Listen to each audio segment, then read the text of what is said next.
Hi there, I'm Tim Weaver, Managing Editor of CMVG, and I'm also here with Matthew Castle, who is, well, you're quite posh now, Matt. You're on Nintendo Gamer, and you're actually in charge of Nintendo Gamer. Associate Editor, yeah. What happened there? How did they end up putting you in charge? I don't know. I basically killed my way to the top over the years, offing them. Okay, so here we got Kid Icarus, and this is a game that we haven't seen for 20 years. And Matt, you're going to tell us why we should care now. I'm going to tell you. Well, as you can see, for one, it's a very pretty game. It is very pretty, yeah.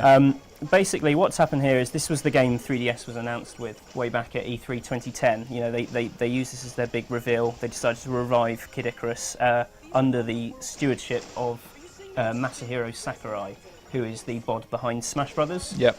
So he's always kind of been one of their sort of more crazy kind of out there sort of thinkers. You know, turning mascots into a big brawling game for one. So what he's done here, he's taken Kid Icarus, which on the NES and Game Boy was a 2D platformer with light RPG elements, and he's turned it into basically a mix of Sin and Punishment style combat, sort of aerial combat, you know, maybe a little bit Space Harrier-ish, yeah. if you're a bit kind of old school, or Sin and Punishment if you played that on N64 or Wii.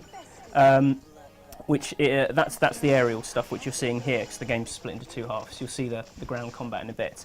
So up here you're flying around, you're using the circle pad to move, and you're aiming with the stylus, which is that green. You can see the little green kind of the marker. But obviously it's all based around these huge sort of roller coaster tracks in the sky. You know, you're pulling around. It looks absolutely incredible. Yeah, I mean, I watched it over your shoulder while you were playing it in the office, and quite a few times you turned around to me and said, "Look how good this looks," and I thought, "Yeah, right, Matt, that's right." Because I think that you become conditioned to how games look on Nintendo Wii and 3DS, but actually it genuinely did look amazing. Yeah, what you obviously can't see in this video as well is the 3D, because you know the whole game's built around him firing into the screen and things firing out of the screen, which for 3D is pretty great. I mean, all these trails from his bow are currently sort of arcing into the screen, and you know, all these hearts are flying out, and you can also hear the amazing soundtrack of this. That's the classic Kid Icarus theme. It's been redone, and they've got some amazing composers whose names I can't remember because I'm really unprofessional. Yeah, that's good. So tell us about let's get the elephant in the room out of the way, which is people may struggle initially with the controls. Yeah, that's right. Basically, it's controls with the circle pad, the L button, and the stylus, which some people might remember from DS as being the first-person shooter kind of controls. So you're controlling movement with basically the analog stick, firing with the L button, but you're controlling his aim, and when you're on the ground, his camera angle with the stylus. So you're actually supporting the whole 3DS in your left hand or your right hand. If you're left-handed, you can play with the Circle Pad Pro, which obviously is very painful because you've got this weighty system, so much so that Nintendo had to sell it with a stand. It comes with a plastic stand that you put the 3DS on to rest. Right, is that not just an acknowledgement that they got it wrong?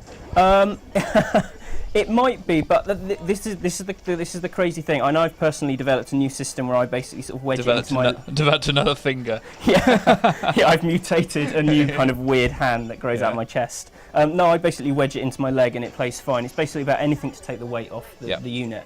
But the real problem that a lot of people had is on these ground segments that you're seeing here, you're having to control the camera with the analog with the stylus basically as a second analog stick.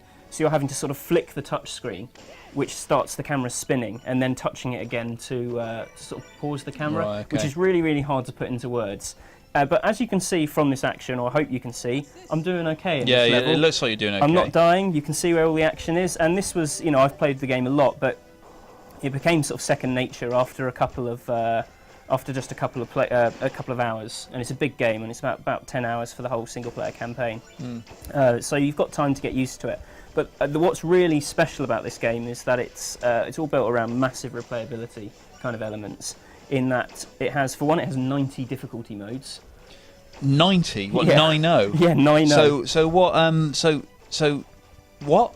It has 90 difficulty modes. They call them intensities. Basically, you set the intensity of the level from 0.0 to 9.0.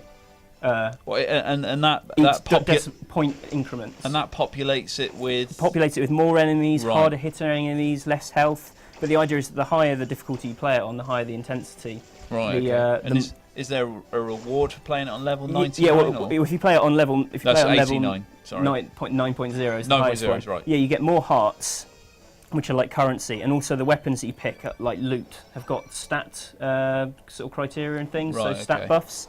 So basically, the higher you play it on, the better stash you get. The better stash, the higher you can play it on. So you actually, to play it on a higher difficulty, you have to gamble your currency. So you say, Right. I'll have a go at a level 6 level, but then it says half your currency, and if you die, your currency's gone. Right. So it's kind of this big gambling thing. So you've got 90 difficulty levels, you've got mountains of loot. I mean, there's about 100 or so individual weapons, and then near infinite varieties of stats within those weapons. And do you feel compelled to go after those? Oh or- yeah, absolutely, because they all feel like different weapons, because it's so simple, because basically you're just controlling him. He's only got move, dodge and shoot. When you plug a new weapon in with like new stat buffers, you really feel what difference they're making. You know, if you give him a speed boost, he feels like a very different character to how he feels with a club. Some of them can't even shoot. Like one of the weapon classes, a club, it doesn't have any projectiles, and he just has to hit back other laser projectiles. Right, So it's okay. like tennis. You know, Right. it's a really creative game. Absolutely gorgeous looking. This is a really pretty loading screen. I guess one of the, I mean, ultimately, what people will be, you know, people who have got 3DS, who have been on Nintendo formats for a while, who love their Nintendo games, will be wondering is how does this stand up against the classic Nintendo franchises? Well, I personally think it's one of the freshest Nintendo games I've played in years. It maybe not have the kind of absolute usability friendliness of like a Mario Galaxy, but it's exciting, it's cinematic. I mean, the orchestral score is amazing. The effort's gone into the graphics alone. You know, it's the kind of thing a lot of people shout about. You know, at AAA, it's a big blockbuster game, rammed with content, loads of original ideas. It's funny. You know, I think it's a really refreshing change of game from Nintendo. Listen well, Medusa. Your days of darkness are numbered.